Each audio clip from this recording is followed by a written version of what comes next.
যখন আমরা ব্যায়াম করার কথা বা এক্সারসাইজ করার কথা বলি, অনেকেই বলেন কি ধরনের এক্সারসাইজ করব, মানে তার প্রশ্নের মধ্যে লুকিয়ে থাকে what is the best form of exercise.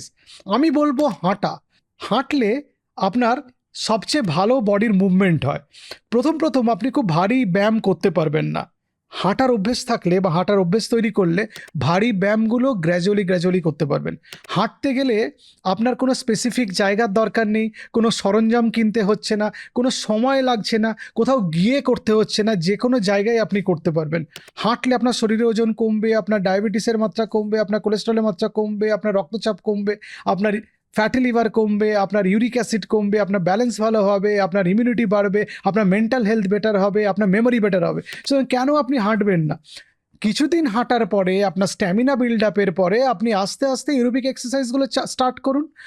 Jogging হতে পারে, রানিং হতে পারে, সাইক্লিং হতে পারে, ডান্সিং হতে পারে, সুইমিং হতে পারে, জুম্বা হতে পারে। এই এক্সারসাইজগুলো পরপর করবেন।